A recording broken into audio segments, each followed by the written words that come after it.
Olá pessoal, sejam muito bem-vindos a mais um vídeo do nosso canal. Eu sou o pastor Wallace Melo e hoje nós vamos encerrar esse assunto tão importante, e tão amplo que é a doutrina de Cristo, ou Cristologia.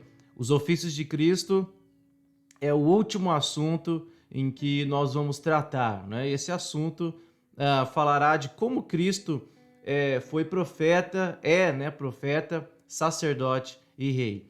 Você que ainda não é inscrito no nosso canal, por favor, se inscreva, ative aí o sininho de notificação para você sempre estar recebendo as nossas postagens, os nossos estudos que semanalmente eu tenho tentado postar aí para auxiliar vocês e ajudar vocês numa compreensão da palavra de Deus, sempre com um assunto da teologia sistemática, abordando esses temas importantes aí da palavra de Deus. Hoje, como eu disse, vamos encerrar Cristologia. Eu vou pôr a minha tela aqui já para compartilhar com vocês, para nós falarmos desse assunto tão importante.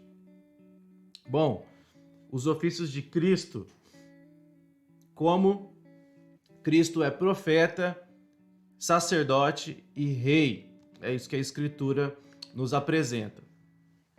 Os três cargos mais importantes que poderiam existir para o povo de Israel no Antigo Testamento eram profeta, sacerdote e reis. E esses ofícios eram distintos. É interessante abordar isso, porque tanto profeta como sacerdote e rei não foram ofícios e não foram coisas que nasceram dentro da instituição de Israel, dentro do povo de Israel. As nações pagãs também tinham seus profetas, também tinham reis e também tinham os seus sacerdotes. Mas a diferença não era nem o ofício, mas era a maneira como esses ofícios eram tratados, seja no povo de Israel, seja nas nações pagãs. Há uma diferença entre aquilo que o povo de Deus fazia e aquilo que as nações pagãs faziam. Por isso que o povo de Israel era um povo distinto, porque embora esses ofícios já existiam na história dos povos pagãos, mas a maneira como isso era tratado, como isso era feito, era totalmente diferente dos povos pagãos. Eles não tinham o temor de Deus e não adoravam ao Deus verdadeiro. Por isso, tudo que faziam era um vazio, sem sentido, de maneira pecaminosa e que levava-os a cometer injustiças, a pecados gravíssimos. Bom, o profeta, revela Deus a nós e transmite a sua palavra. É isso que o profeta faz. Ele é a voz de Deus na terra. É como se ele se comunicasse com o povo, e ele trazia a vontade de Deus. Aquilo que Deus tinha estabelecido, aquilo que Deus queria fazer no Antigo Testamento, Deus se manifestava primeiramente e falava ao profeta, e o profeta comunicava a sua vontade, a vontade de Deus para o seu povo. No Antigo Testamento, Deus não falava por meio de todos, Deus não falava a sua vontade para com todas as pessoas. Isso estava restrito aos profetas, Eles eram os homens que eram incumbidos de transmitir a mensagem de Deus para as pessoas, para os homens. Então, essa é a figura do profeta bíblico, dentro do Antigo Testamento. Eram homens que eram levantados quando Deus queria falar com o seu povo, quando Deus tinha uma mensagem a entregar ao seu povo. O sacerdote oferece a Deus um sacrifício a nosso favor. Então, se o profeta fala em nome de Deus ao povo, o sacerdote é aquele que fala ao povo, fala a Deus em nome do povo. Ele oferece um sacrifício. As pessoas não poderiam oferecer sacrifício por si mesmas, elas precisavam de um intermediário, elas precisavam de alguém que tivesse acesso a Deus que elas não tinham. Então, o sacerdote era aquele que recolhia as ofertas, era aquele que, uma vez que era levado o sacrifício, né, o cordeiro até o tabernáculo, né, ou até o lugar santo, né, o templo, ele sacrificava ali aquele animal e ele oferecia esse sacrifício a Deus, né, levando assim, como se ele tivesse mostrando a Deus que as pessoas estavam arrependidas e Deus perdoava o povo por meio daqueles sacrifícios, né, representando ali aqueles sacrifícios que eles faziam. Então, dessa maneira, o sacerdote era aquele que falava a Deus, não é? Intermediando aí o seu povo, a vontade do povo ia até Deus por meio do sacerdote. E o rei governa a igreja e o próprio universo, né? Cristo preenche esses três ofícios também, não é? É Cristo que revela a Deus a nós e transmite sua palavra, não é? Quando Deus vem ao mundo, Jesus vem ao mundo em carne, ele revela a vontade do Pai a nós, como o profeta do Antigo Testamento revelava a vontade de Deus ao seu povo. Como sacerdote, ele oferece a Deus um sacrifício a nosso favor, ele vai até Deus, né? E não oferece um sacrifício como os antigos sacerdotes ofereciam, mas Cristo oferece a si mesmo como sacerdote, né? Ele dá a sua própria vida, ele é tanto o profeta que vem falar em nome de Deus, como o sacerdote, não é, que oferece o sacrifício, e ele é o próprio sacrifício também. E aí, como rei, Cristo governa a igreja e o próprio mundo, né? Havia a figura do rei no Antigo Oriente, nas antigas civilizações, desde quando foi instituído o rei na Escritura, apresenta e mostra aí Israel como tendo um rei, né? O primeiro sendo Saul, mas desde sempre houve reis na história do mundo. Isso não é uma invenção de Deus, nem da civilização judaica, mas Deus também permitiu que eles tivessem, né, um rei. E esse rei governava aquela cidade, aquele país. E aqui a ideia de Jesus como sendo rei é porque ele governa a sua igreja, né? Ele é o cabeça da igreja, como diz Efésios. E ele também é o próprio governador do universo. Então, Cristo cumpre esses três ofícios. Ele é profeta, ele é sacerdote e ele também é rei. Bom, mais especificamente, mostrando aí Cristo como profeta, nós temos os profetas do Antigo Testamento transmitiam a palavra de Deus ao povo. Moisés foi o primeiro grande profeta e escreveu o Pentateuco. Então, Moisés foi o primeiro profeta, o primeiro grande profeta da Escritura, que veio né, ao mundo com essa missão. O Senhor o chamou, o vocacionou para isso e colocou ele diante de um povo, e ele anunciava as mensagens que Deus o enviava. Deus falava diretamente com ele, né, como diz o próprio texto bíblico, que Moisés falava face a face com o Senhor. E tudo aquilo que Moisés falava era a voz de Deus, era a palavra de Deus, e aquelas pessoas que não ouviam e não davam crédito àquilo que Moisés falava, estavam negando a voz do próprio Deus. E aí Cristo como profeta, não é? Nós temos aí desde o começo, quando Jesus aparece, algumas opiniões a respeito de Jesus, não é? Como profeta. Esse texto de Mateus 16, não é? 16, 14. Quem diz o Filho do Homem, né? Quem diz que o Filho do Homem é? Jesus pergunta, né? E ele diz: eles responderam, uns dizem João Batista, outros Elias e outros Jeremias, ou algum dos profetas. Nessa opinião a respeito de Jesus, né?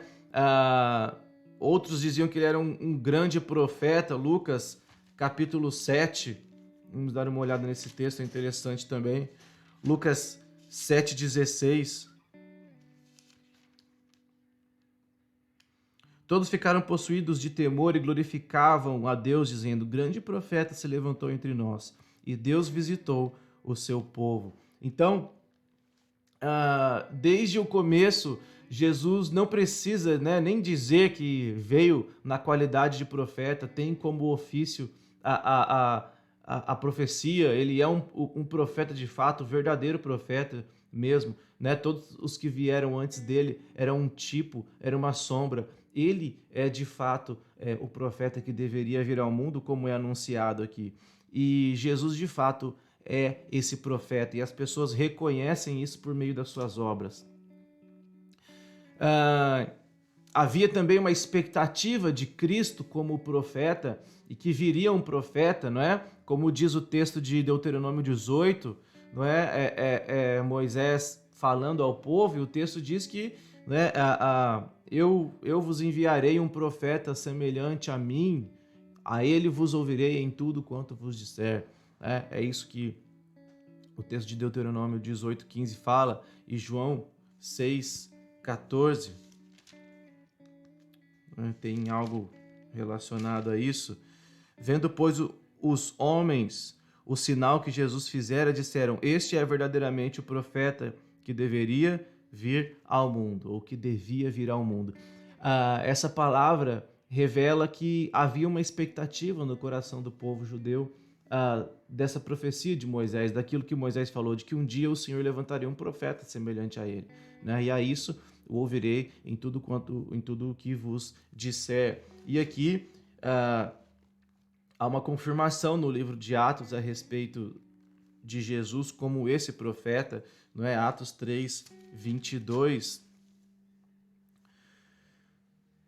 Disse, na verdade, Moisés: o Senhor Deus vos suscitará dentre vós, irmãos, um profeta semelhante a mim. A ele ouvireis em tudo quanto vos disser. Acontecerá que toda alma que não ouvir a esse profeta será exterminada do meio do povo. E todos os profetas, a começar com Samuel, assim como todos quantos depois falaram, também anunciaram estes dias. Então, aqui Pedro está dizendo que Jesus é esse profeta em que Moisés profetizou há séculos e séculos atrás, dizendo que ele viria, seria levantado um profeta semelhante a ele, e de fato se levantou. E todos os demais profetas que vieram depois de Moisés anunciaram da mesma forma que Jesus viria ao mundo dessa maneira. Então Jesus é de fato o profeta predito aí por Moisés. Jesus não só é esse, mas ele é maior do que os profetas. Ele é aquele sobre quem foram feitas as profecias.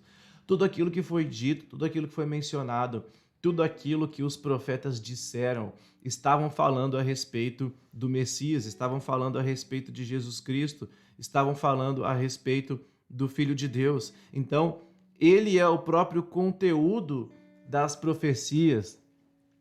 Ele era o tão esperado pelas nações, o tão aguardado, aquele que traria plena salvação para o seu povo, aquele que ouviria a voz de Deus de maneira muito mais clara e precisa, não porque ele é um profeta comum, mas porque ele de fato é o próprio Deus. Ele é tanto profeta como portador da profecia, né? Ele vem cumprindo a vontade de Deus, mas ele também é o próprio Deus. Jesus não era meramente um mensageiro da revelação de Deus. Mateus 5:22. Eu, porém, vos digo que todo aquele que sem motivo se irar contra o seu irmão estará sujeito a julgamento, e quem proferir um insulto a seu irmão estará sujeito a julgamento do tribunal, e quem lhe chamar tolo está sujeito ao inferno de fogo. Jesus não era meramente um mensageiro. Ele não falava só aquilo que era entregado. Ele mesmo tinha uma palavra, ele mesmo tinha uma profecia, ele mesmo era portador. Por isso ele poderia dizer: eu, porém, vos digo. Eu estou dizendo isso, eu estou afirmando, né? Jesus não fala, ele não vem falando em nome de alguém, ele vem falando no seu próprio nome. Eu, porém, vos digo. Os profetas nunca disseram isso. Os profetas sempre disseram: assim diz o Senhor. Mas quando Jesus diz, eu porém vos digo, ele está dizendo, eu sou o Senhor de quem os profetas lá atrás falaram. Não é? Jesus está trazendo essa revelação, revelação a respeito de si mesmo. E essa é a ideia aí de Cristo como a profeta. Agora, como sacerdote, né? No Antigo Testamento, os sacerdotes eram designados por Deus para oferecer sacrifício. Era isso que os sacerdotes faziam. Ofereciam sacrifícios para Deus em nome do povo. Não é? A tribo de Levi foi escolhida e os sacerdotes, né, trabalhavam no templo e ofereciam sacrifícios. O povo vinha, trazia animais, traziam ofertas de cereais, dependendo dos seus pecados e dependendo do momento. E aí, o profeta, né, o sacerdote, era aquele responsável por administrar esses sacrifícios. Ele imolava o cordeiro, ele retirava as partes que eram necessárias, ele queimava aquilo que era para ser queimado. Tinha todo um ritual, toda uma regra, todo um meio pelo qual esses sacrifícios deveriam ser feitos. E quem era destinado a isso, quem era ordenado a isso, era a figura do sacerdote. Cristo como sacerdote, Jesus ofereceu um sacrifício perfeito pelo pecado. É interessante, por isso que Cristo entra na história e na figura aí como um sacerdote. Por que ele entra como sacerdote? Porque ele mesmo veio a esse mundo e ofereceu um sacrifício a Deus para a salvação da humanidade. O profeta, o sacerdote do Antigo Testamento, oferecia sacrifícios a Deus para que Deus perdoasse o povo pelos seus pecados. E Jesus, de igual maneira, vem fazendo isso. O texto de Hebreus 10, verso 4 e Hebreus 9, verso 26, diz que Deus, da pessoa de Jesus Cristo, ofereceu sacrifício pelo pecado. É interessante que o sacrifício foi perfeito e de uma vez por todas. É por isso que Cristo, além de um profeta superior, ele é um sacerdote superior, porque ele não oferece qualquer sacrifício.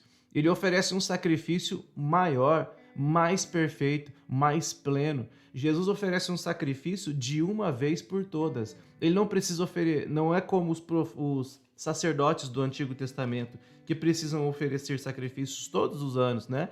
No dia do perdão ia lá e sacrificava, e no outro ano de novo, e no outro ano de novo.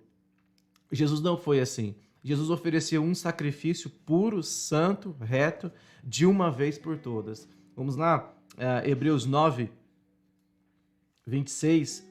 Ora, neste caso seria necessário que ele tivesse sofrido muitas vezes desde a fundação do mundo. Agora, porém, ao se cumprirem os tempos, se manifestou uma vez por todas para aniquilar pelo sacrifício de si mesmo o pecado.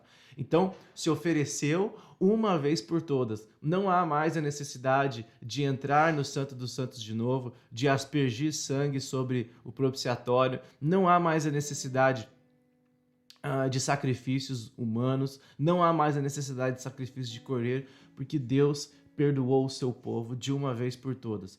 O sacrifício de Jesus é suficiente para perdoar os pecados de todos aqueles eleitos de Deus, todos aqueles salvos pelo Senhor Jesus Cristo, aqueles pelos quais Cristo morreu.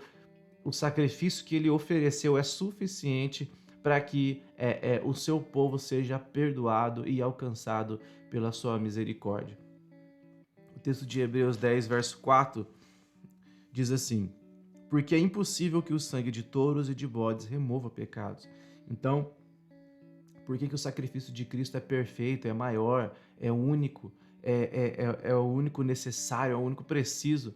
Porque o sangue de touros e de bodes não perdoava pecados. Eles apenas retardavam o sacrifício pleno e perfeito que viria por meio da cruz de Cristo. É por isso que eles ofereciam sacrifícios continuamente, anualmente. O dia do perdão era oferecido, porque os sacrifícios desses homens e dos sacerdotes não eram plenos, não eram totalmente aceitáveis a Deus, porque aquilo era uma representação. O verdadeiro sacrifício mesmo viria centenas de anos depois na figura de Jesus Cristo, que é o Cordeiro de Deus que tira de fato o pecado do mundo. Não esses cordeiros, esses animais. Tudo aquilo que os sacerdotes ofereciam eram apenas sombras da realidade que viria posteriormente na pessoa de Jesus Cristo. Por isso que Jesus é, de fato, um sacerdote de uma superior aliança, né, como diz Hebreus. Jesus nos aproxima continuamente de Deus, né? O seu sacrifício faz com que nós estivéssemos de fato aproximados de Deus. Nós nos tornamos amigos de Deus, nós estamos cada vez mais íntimos do Senhor, porque a morte de Cristo, o sacrifício perfeito que Cristo trouxe, não só perdoou os nossos pecados, mas nos aproximou dele. Agora, nós não temos mais a necessidade de profetas e não temos mais a necessidade de sacerdotes, porque Cristo entrou no Santo dos Santos de uma vez por todas, o véu foi rasgado e agora nós temos acesso ao trono de Deus, porque a nossa inimizade com Deus foi de fato barrada e encerrada por meio do sangue de Jesus.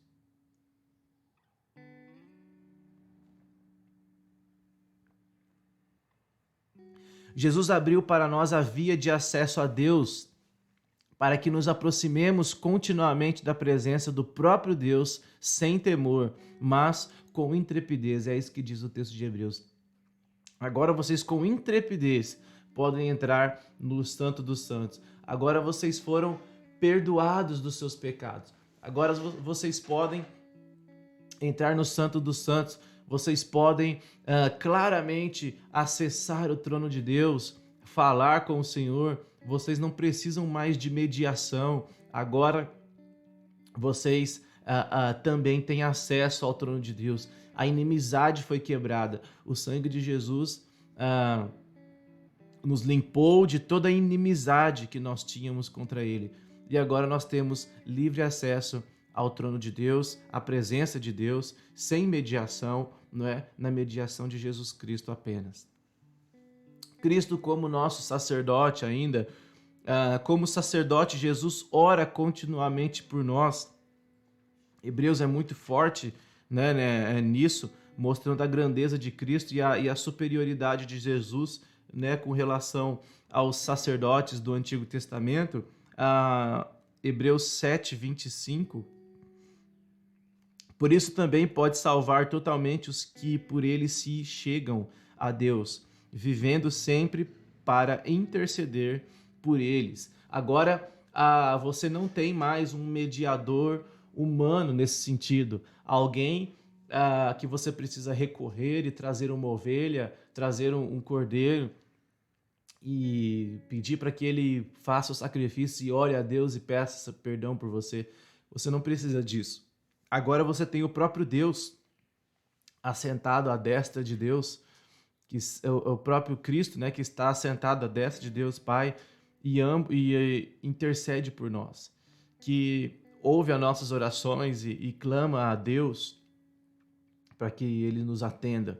O próprio Jesus Cristo é esse mediador, é o que está orando por nós continuamente, como diz aqui, sempre por interceder por nós. Então, Cristo agora é aquele que intercede por nós de maneira perfeita, plena, direta, precisa e definitiva.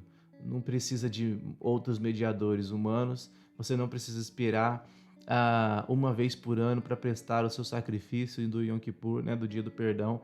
Você pode fazer isso a qualquer momento, a hora que quiser. Você pode com intrepidez entrar no Santo dos Santos, orar ao Senhor, fazer os seus pedidos, né, pedir perdão pelos seus pecados e tudo aquilo que você quer confessar a Deus, agradecer. Você tem direito conquistado por Jesus Cristo de fazer isso, e Ele mesmo está lá à destra de Deus intercedendo por você, falando e orando a Deus continuamente por meio de você, que foi alvo do sacrifício de Cristo na cruz. E agora Cristo como Rei.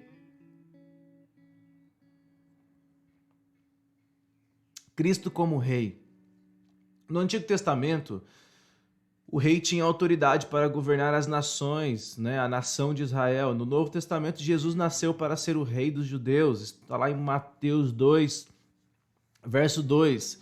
Jesus de fato tem um reino cuja vinda ele anunciou em sua pregação, né? Mateus 4,17, depois o verso de 23 e depois de 12 a 28. Esse assunto a respeito do reino é muito complicado, né? E é muito expansivo. Se você dá uma voltinha aí e ver alguns vídeos atrás, os vídeos que eu falei sobre escatologia, tem toda uma ideia por trás, né, da visão dispensacionalista a respeito do reino de Deus e como vai ser esse reino e tal. Mas como eu sigo uma interpretação mais milenista, eu interpreto todas essas formas aí como um reino futuro, né? Um reino dentro do coração do seu povo, e não um reino literar, milenar, de 1000 anos. Então, aqui, o que Jesus veio a esse mundo, ele é de fato um rei, e ele tem um reino que ele proclamou, que ele anunciou, e que ele chamou o seu povo para habitar nesse reino. Ele de fato é o rei dos judeus, não do judeu étnico, mas do judeu espiritual, do Israel de Deus, que é um povo de toda raça, tribo, língua e nação, que ele veio para governar, né? Veio para ser o próprio rei desse povo. Todas as nações estão sujeitas a Cristo, né? Todas as coisas estão sujeitas a Cristo. Assim como o rei tinha todas as coisas aos seus pés, todas as coisas eram submissas a ele, assim também Cristo foi elevado às alturas e todas as coisas lhe estão sujeitas, não é? Esse texto de Efésios fala muito sobre isso.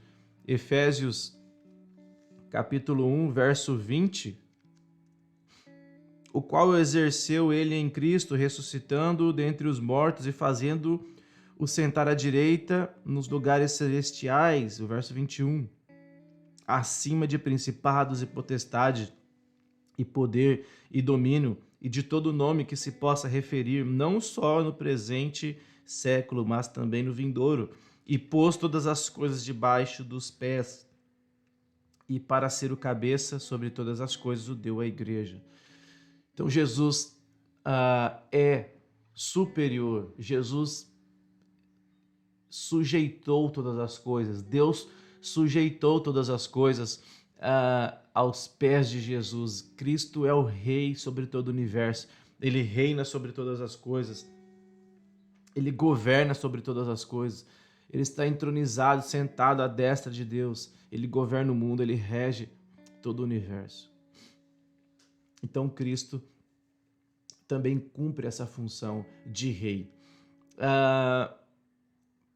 Nosso papel como profetas, sacerdotes e reis, toda essa função foi passada a nós. Nós também somos profeta, sacerdote e rei. Em que sentido? Vamos ver agora. No Jardim do Éden, Adão era profeta, pois possuía o verdadeiro conhecimento de Deus e sempre falava de modo fidedigno a respeito de Deus e da sua criação. Então, quando Adão foi criado no seu estado de perfeição, ele cumpria esse papel pleno de ser profeta.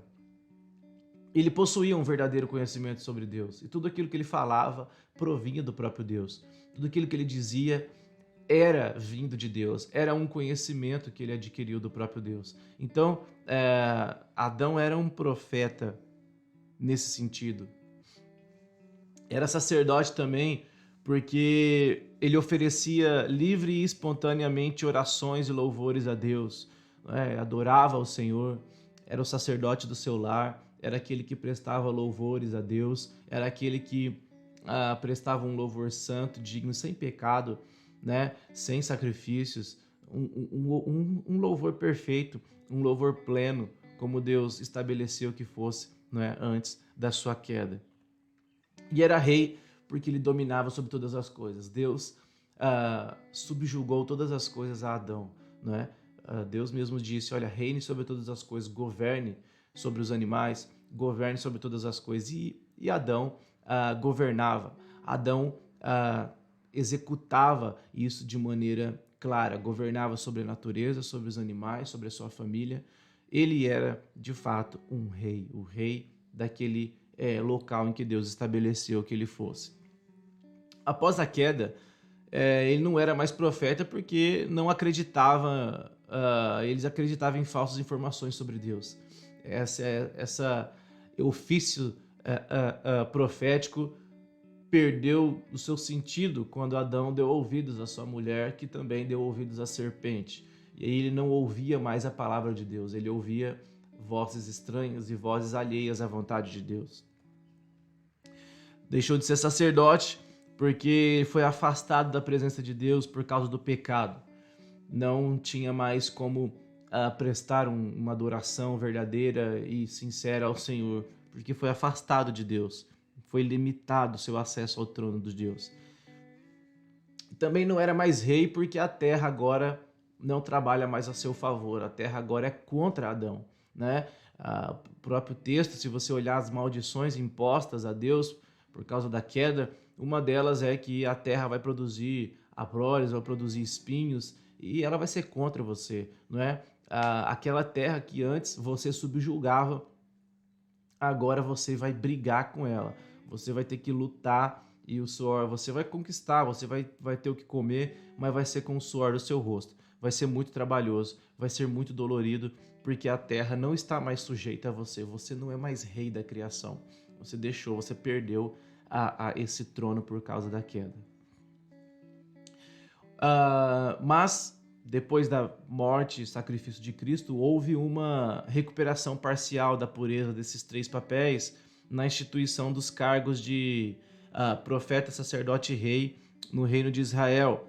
Quando Cristo veio, nós vimos pela primeira vez o cumprimento desses três papéis, né? Então, hoje, nós temos a obrigação e a função de cumprir esses três papéis. Nós temos um papel profético à medida que nós proclamamos o evangelho ao mundo, né? Nós ouvimos a Escritura, lemos a Escritura e anunciamos ao povo perdido desse mundo as palavras de Deus, né? Nós somos profetas porque nós anunciamos as verdades que nós ouvimos de maneira fidedigna, clara, precisa, não é? E nós anunciamos a vontade de Deus ao mundo quando nós pregamos o evangelho.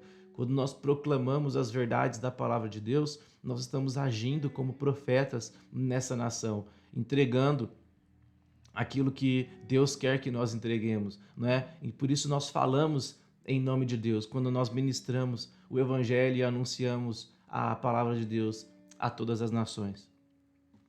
Somos sacerdotes também, pois ele nos convida a sermos parte da edificação de um templo espiritual e sacerdócio santo, né? O texto de 1 Pedro 2,5. Nós somos sacerdotes, né? Do nosso lar, somos sacerdotes porque falamos em nome do povo a Deus, clamamos, pedimos para que Deus restaure, transforme pessoas, transforme vidas. Então, de certa forma, nós vivemos aqui nesse mundo, temos e cumprimos esse ofício sacerdotal, porque nós clamamos a Deus por um povo perdido, por um povo que precisa de perdão. Clamamos também pela nossa própria vida, pedimos perdão pelos nossos pecados, pelos pecados da nossa família, da nossa casa. Então, nós também agimos dessa maneira, nós também somos como sacerdotes, cumprimos esse ofício. E também somos reis, pois fomos elevados para nos assentar com ele nos lugares celestiais, com posição de autoridade na igreja e no mundo. Então, como reis, nós, como igreja de Cristo, como noiva do Cordeiro, somos chamados para viver esse papel de autoridade.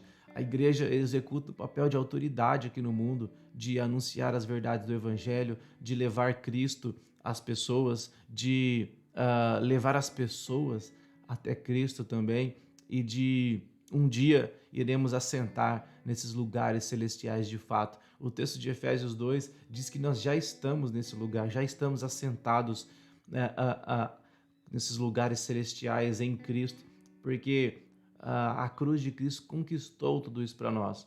O que nós precisamos é apenas aguardar a plenitude dos tempos, quando todas essas realidades se tornarão concretas e definitivas. Mas nós já cremos nisso, já acreditamos, nós já estamos numa posição de reis, profetas e sacerdotes diante de Jesus Cristo. É isso, né? Se você tem alguma dúvida, deixa aí nos comentários, né? Os ofícios de Cristo, profeta, sacerdote e rei. Espero que isso tenha ficado bem claro para vocês, na sua mente. Se você tem alguma dúvida aí, pode perguntar, procure lá no Instagram, o Wallace Melo. E que Deus abençoe você, a sua vida. E até o próximo vídeo, se Deus quiser. Até lá.